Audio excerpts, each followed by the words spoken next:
Las grandes tragedias han estado presentes en todas las épocas de la historia de la humanidad.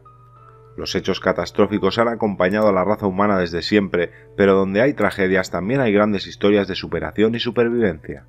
Gestas impresionantes que ponen a prueba la enorme capacidad de supervivencia del ser humano en las situaciones más extremas que podamos imaginar. Lo más probable es que conozcas varias de estas historias, pero de vez en cuando conviene recordar estas hazañas que impactaron y emocionaron al mundo a partes iguales. He clasificado las historias en un ranking, aunque para ser justos habría que colocarlas todas en el primer lugar, dado que todas y cada una de ellas merecen un primer puesto por el sufrimiento que tuvieron que padecer y por la extraordinaria e innata capacidad de supervivencia de sus protagonistas.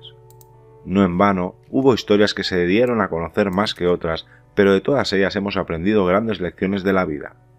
Además, sobre ellas se han escrito ríos de tinta en forma de noticias, libros y novelas, a las que se han sumado innumerables películas y documentales. Son experiencias que ayudan a la gente a superar momentos delicados en la vida, experiencias humanas de superación que llegan a lo más profundo del alma y que de una u otra forma te hacen reflexionar.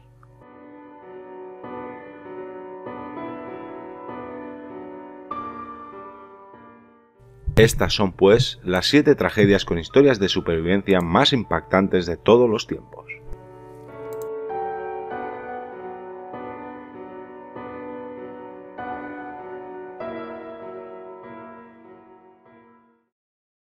Número 7. John McLaughlin y Will Jimeno son dos policías de la Autoridad Portuaria de Nueva York y Nueva Jersey que sobrevivieron a los atentados del 11 de septiembre de 2001 contra el World Trade Center.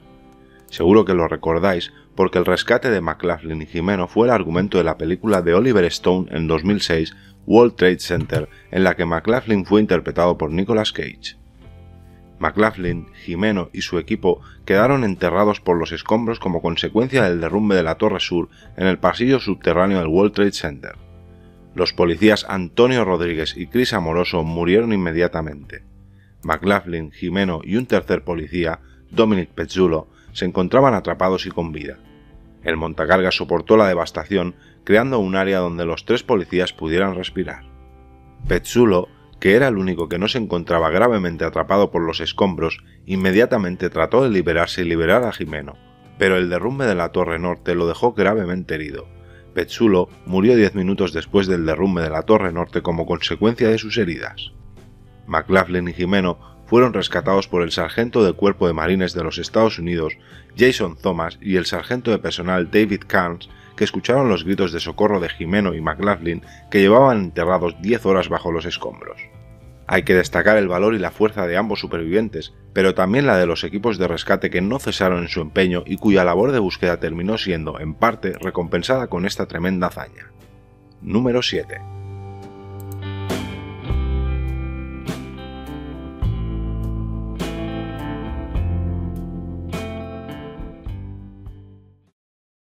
Número 6. Uno de los trabajos más duros, sacrificados y peligrosos del mundo es la minería. Ya lo decía el gran artista Antonio Molina. Yo no maldigo mi suerte, porque minero nací, y aunque me ronde la muerte, no tengo miedo a morir. Trabajar como minero es exponerse a muchos peligros, condiciones pésimas y riesgos de enfermedad constantes. Está considerado como un trabajo de alto riesgo y por este motivo hay que decir que todos los mineros pueden considerarse héroes.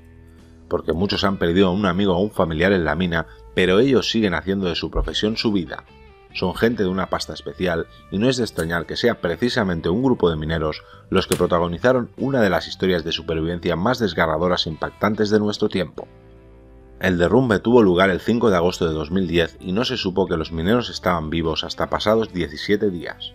En ese momento, una de las perforadoras que sondeaban el terreno volvió a la superficie con sorprendentes manchas de pintura roja que no podían ser accidentales. Alertados por las manchas, los operarios encontraron, atadas a esa misma sonda, varias notas manuscritas que confirmaban que había supervivientes bajo tierra. La historia de los 33 mineros de Chile tuvo al mundo en vilo durante los dramáticos 70 días que estuvieron bajo tierra. Pasaron atrapados en aquella mina casi 2 meses y medio a 700 metros de profundidad esperando a ser rescatados, y su emotivo de rescate, emitido por televisión, fue seguido en todo el planeta por 1.300 millones de espectadores, 400 millones más que los que vieron la llegada a la Luna.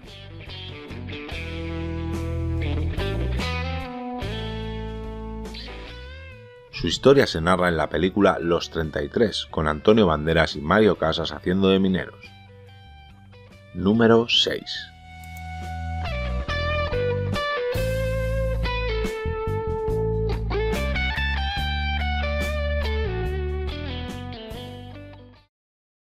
Número 5.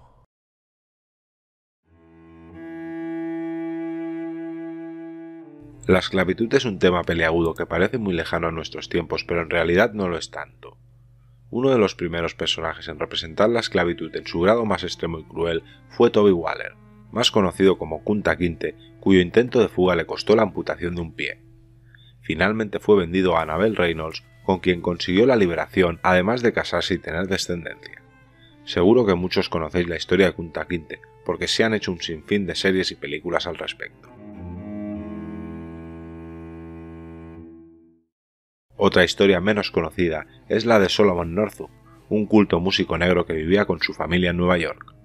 Tras tomar una copa con dos hombres, Solomon descubre que ha sido drogado y secuestrado para ser vendido como esclavo en una plantación de Luisiana. Renunciando a abandonar la esperanza, Solomon contempla como todos a su alrededor sucumben a la violencia y a la desesperación. Pero él decide no rendirse y esperar a que llegue el momento oportuno para recuperar la libertad y volver con su familia. La historia queda plasmada en el libro 12 años de esclavitud de 1953 y la película recientemente estrenada que lleva el mismo nombre y que ha sido dirigida por Steve McQueen. Número 5.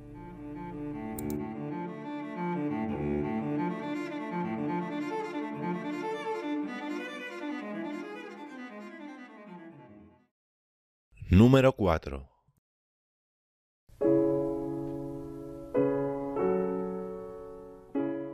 Quizá esta sea, junto con la de los judíos de Schindler, una de las historias de supervivencia más populares de la Segunda Guerra Mundial. Władysław Szpilman, Wladek para los amigos, fue un famoso pianista polaco que sobrevivió al Holocausto judío. Durante el conflicto, fue trasladado al gueto de Varsovia con toda su familia, donde continuó trabajando como pianista en un restaurante y más tarde como obrero.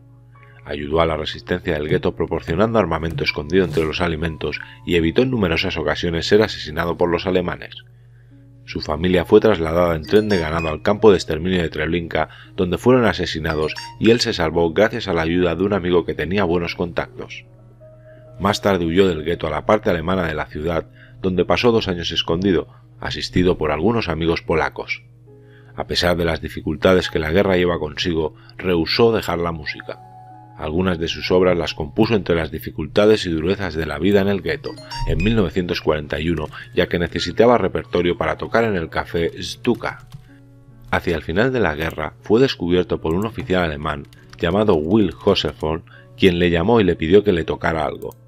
Szpilman ejecutó Nocturne en do sostenido menor de Chopin, en un piano desafinado que había en su escondite. La historia está magistralmente representada en la película El pianista de Roman Polanski. Número 4.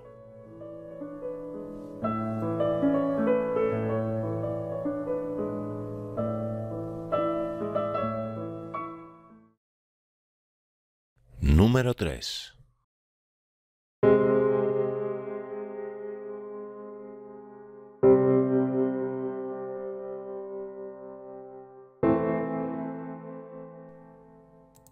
El 26 de diciembre de 2004, María estaba leyendo una novela española titulada La sombra del viento junto a la piscina de un hotel resort en Tailandia, mientras que sus 3 hijos, Lucas, Tomás y Simón, de 10, 8 y 5 años respectivamente, se bañaban en el agua.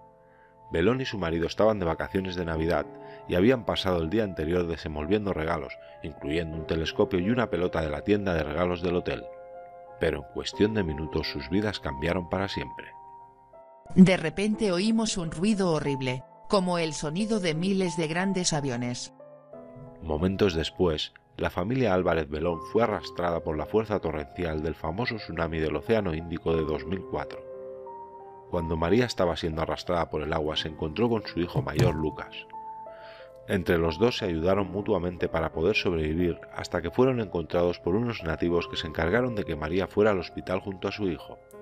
En su estancia en el hospital, Lucas se dedicó a ayudar a la gente e intentar encontrar sus familiares. cosa que también hizo por su parte Enrique Álvarez, el padre de familia, hasta que milagrosamente pudieron reunirse los 5 miembros de la familia tras un desastre que cegó más de 200.000 vidas. Su historia de supervivencia la conoce todo el mundo. Es la que cuenta, paso a paso y con un guión escrito por la propia María Belón, la película Lo Imposible del director Juan Antonio Bayona. Hoy, 10 años después de la tragedia que se llevó decenas de miles de vidas en las riberas del Pacífico, la familia vive su vida con normalidad, conviviendo con el cambio que les produjo el fuerte impacto del suceso. Número 3.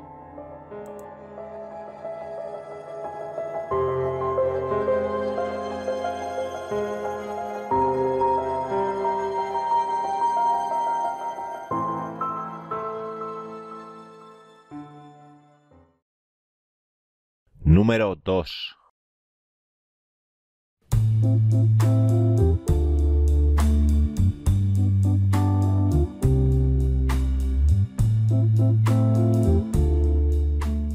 En mayo del 2003, un alpinista de 27 años exploraba en el cañón de Blue John, cerca de Moab, Utah. Una roca cayó atrapando su antebrazo derecho y aplastándolo. Solo una decisión drástica podría sacarlo de allí. Durante 5 días intentó sacar el brazo de todas las maneras posibles, trató de levantar o romper la piedra, pero al no conseguirlo, la desesperación se apoderó de él y pensó que iba a morir hasta tal punto que talló su nombre, su fecha de nacimiento y su fecha de muerte en la roca. Al acabarse el agua, bebió su propia orina e incluso llegó a grabar un vídeo de despedida para su familia. Finalmente, deshidratado y moderadamente confuso, aquel hombre tuvo que tomar una terrible pero vital decisión. Golpeó su brazo con una piedra para romper los huesos, y con su navaja multiusos de mala calidad cortó la carne y los músculos. Después usó las pequeñas tijeras del multiusos para cortar los tendones y, por fin, quedó libre. Hoy la historia de Harold Ralston es conocida entre todos los amantes de la montaña. Hay un libro escrito por el mismo titulado Between Rock and a Hard Place, que se traduciría algo así como Entre la espada y la pared, y el oscarizado director Danny Boyle llevó este libro a la pantalla grande, donde el alpinista es interpretado por James Franco y se titula 127 horas. Si no has visto la película, te la recomiendo. No tiene desperdicio. Número 2.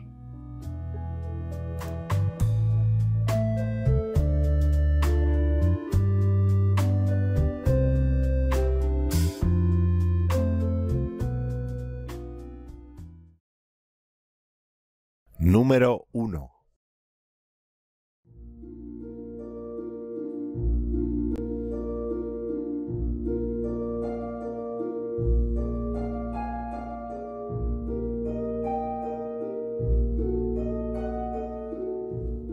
El viernes 13 de octubre de 1972, el avión 571 de la Fuerza Aérea Uruguaya que transportaba 45 pasajeros rumbo a Chile, de los cuales en su gran mayoría eran jugadores de rugby del Club All Christians, se estrelló en la cordillera de los Andes.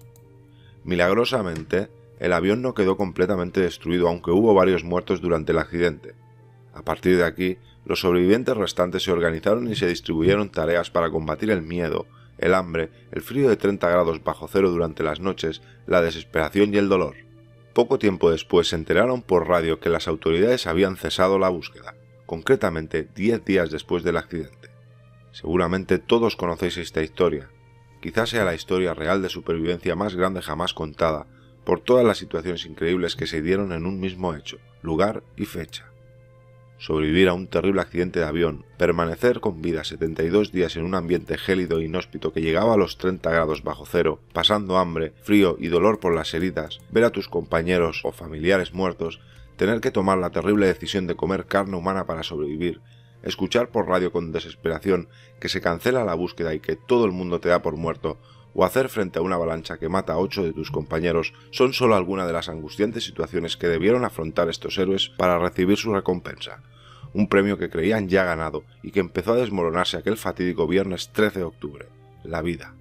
Para lograr esta épica hazaña, los 16 supervivientes del Fairchild vuelo 571 de la Fuerza Uruguaya debieron cambiar su mentalidad y construir una nueva sociedad, la sociedad de la nieve, muy bien reflejada en el libro de Pablo Bierzi, desechando todos los pensamientos y costumbres de su cómoda vida anterior al accidente. Una nueva forma de pensar, de relacionarse, de sentir y de actuar, un mayor acercamiento a Dios, una visión de la muerte mucho más sosegada y natural que la de cualquier ser humano. Así es como lograron crear unos vínculos tan fuertes que permitieron al grupo de 16 personas sobrevivir en uno de los ambientes más hostiles del planeta durante 72 agónicos días, cuando dos de ellos, Fernando Parrado y Roberto Canessa, lograron escalar las heladas montañas sin el equipo adecuado en un ejercicio de fuerza sobrehumana para lograr el rescate de la que es probablemente la historia de supervivencia más grande que se haya contado jamás. La película que mejor representa la esencia de esta increíble historia de supervivencia es Viven, de James Cameron, de 1992, aunque hay otras versiones anteriores, además de un sinfín de documentales y entrevistas, mítines y charlas de los protagonistas que podrás encontrar fácilmente en la red. Número 1.